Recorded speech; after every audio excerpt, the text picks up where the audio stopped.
And we're back alongside Matt Bumbaka. I'm Jack Taylor here again with Marcus Lattimore, asking him some, a little bit more lighter questions just about, his time as a Gamecock, as a player, and now, the sentimentality of coming back. So, Bumbaka, what you got for him? All right, so Marcus, what is your favorite moment and memory, specifically in a Gamecock uniform? Oh, man. Specifically in the uniform. That's tough. With the pads on.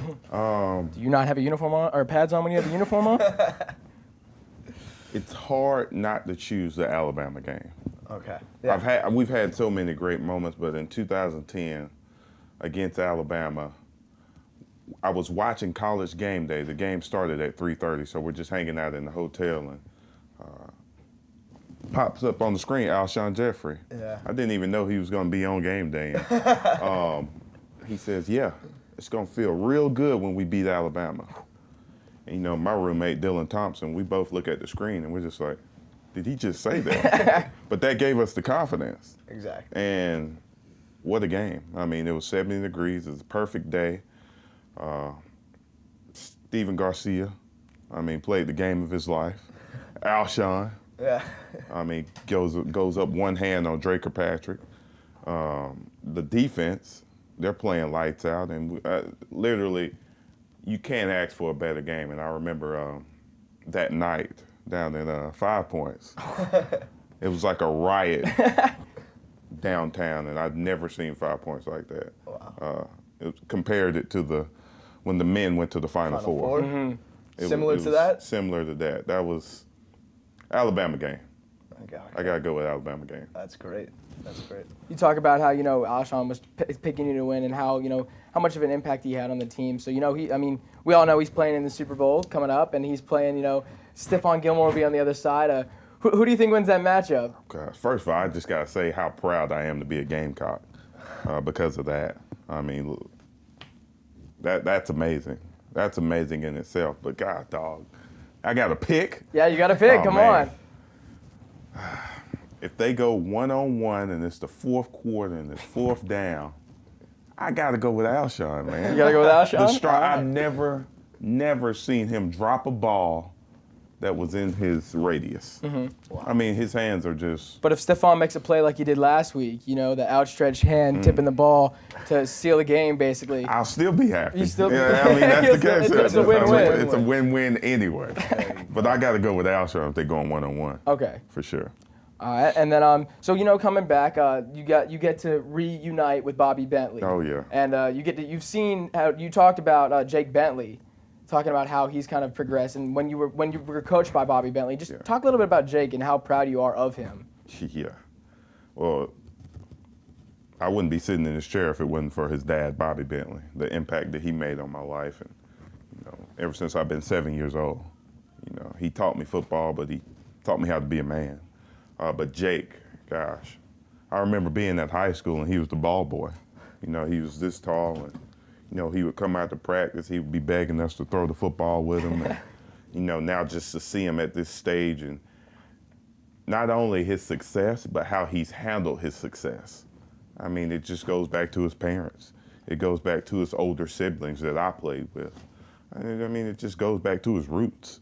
He's just a simple guy who loves the game of football.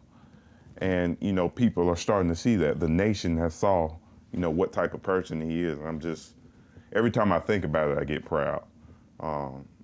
He'll go on to do great things in the NFL, but he'll be a better man. Mm-hmm.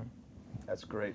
Now, Marcus, you always call this place home, and I gotta ask you, what is the best home food, your favorite food here in Columbia? I've ate at just about every restaurant here, but when I go to the Vista, your go-to place, what? It is. It's got to be Blue Marlin, man. It's a Columbia staple. Everybody knows what it is. It's good seafood, good South Carolina, low country recipe seafood. They just do it the right way. Blue Marlin. Got those award-winning shrimp and grits. Award-winning shrimp and grits. I could taste it right now. So Columbia's always been a part of your life, and South Carolina's always been a part of your life. But was there anything surreal about walking back into Willie B the first time after getting the job, or just knowing you're going to be around campus? Yeah, even just. Is there that moment you know, where it kind of hit you like, wow, I'm back? I mean, this place is obviously special to me. You know, it's where I grew up, you know. And I mean that in a sense. I faced so much adversity while I was in college. So, you know, and that alone, it means so much to me. But being here, being a part of the football program, being a part of this great university, working with President Pastides and Coach Tanner, and I mean, I try not to think about it because I don't want to wake up. I mean, it's literally a dream. Mm-hmm. It's a dream come true to be able to come back here and do something I love. I mean, not many people get that opportunity. And I know that. You know, I don't take it for granted one day, and I'm thankful for it. So Awesome. That's great. And then, so just talking about like when you were, a high school student, you know, getting recruited by these schools. What were some of the selling points South Carolina used to kind of get you here? Right. It was between South Carolina, Auburn, and Penn State. You know, those were my final three schools. And, you know, I love the tradition of Penn State and Joe Paterno and just the mystique around him. Having an opportunity to play for him, that would have been, you know, that would have been awesome. But and then I had Auburn, you know, the tradition of running backs there and how many guys they put in the NFL. And I was just a fan of any place that had any type of tradition. Mm-hmm. But the guy who recruited me to come here changed my perspective. And really, ultimately, it was the reason I came to South Carolina. He came to sat in my living room with my mom, and he said, Marcus, yeah, you can go to Georgia, you can go to Auburn, you can go to Penn State, and you'll just be another guy on their list. South Carolina, there's no history here. How about you come to South Carolina and you start the running back tradition? And at that time, I didn't say anything, but I was scared to death when he said it. But also at the same time, it excited me about the possibility of being a South Carolina guy, stay in state, and help my home team.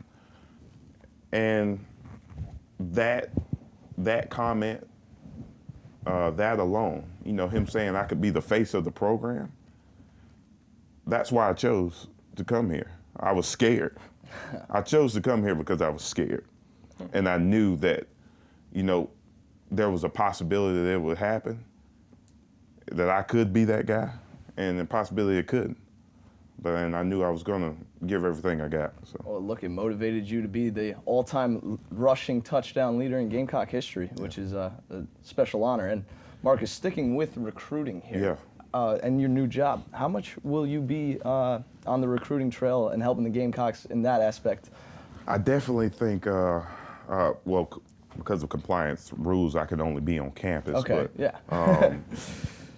I definitely think that it's important that families and players know that there's somebody that's going to be there for them outside of sports. Yeah, and that there's a Marcus Lattimore to be that is there as the director of player development. Absolutely, and I mean, I think it's an area that's neglected in college sports.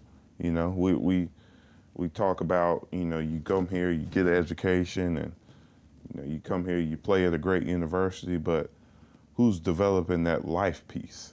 You know, the piece that's very, very critical, a piece that they really need to survive. You know, I think it's important that every recruit that walks in there knows that. Yeah. I mean, there's more to life than playing football. You know, you'll have a degree in hand, which is awesome, all right? But with that degree, I'm gonna help you acquire meaningful employment. You know, not just a job where you're not happy. You know, and you know, that's my job, and I think parents want to know that, and it gives them a sense of comfort knowing that somebody's there that's not coaching them every single day. Somebody's there to be there for them as a person, not an athlete. So.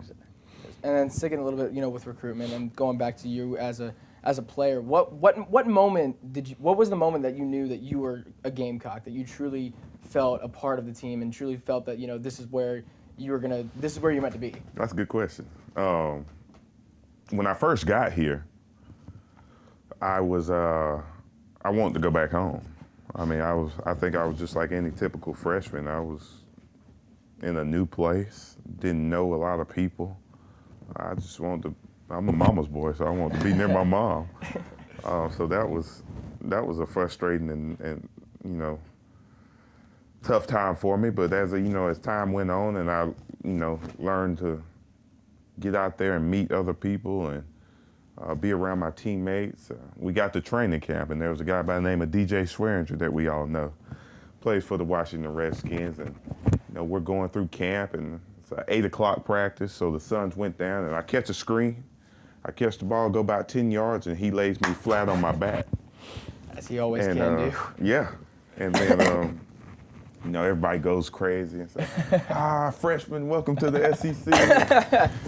Things like that. But I get back up, and the next day, it's another 8 o'clock practice. And, I get a handoff, and I see DJ Swearinger standing right at the goal line. And I lower my head, I lower my pads, and I run him directly over. And I think at that moment, things changed for me. I gained a little bit more respect. And, DJ came and gave me some pound at the end of practice. He said, "Hey, welcome. We're glad to have you here." And I think I felt pretty good about myself then, but I knew I had to keep working, and we ended up having a good year. And that kind of snowballed into, the success that you were able to accumulate as a freshman, and Right. kind of more than anything you thought would have happened. Not in my wildest dreams. I knew I had an opportunity to come here and play. Coach Spurrier told me that. He told me we were going to run the ball, but I knew I had to do my end. I had to get my end of the bargain right, and I worked hard, and I got an opportunity. And when I got that opportunity, I think that's what life's about. When you have that opportunity, when you have that chance, you got to seize it. You can't let it go, and you got to do everything necessary to keep that. So that's what we did, and it was a fun year. Yes, sir. Well, thank you again so much for being on this first episode of Spurs Up. It's been a pleasure. We love to have you here, and hopefully we can stay in touch in the future. Oh, man, I'm happy to do it, and I appreciate you guys having me. Yeah, wish you nothing but success, my man. Thank you. you. Good. Spurs up. Spurs Up.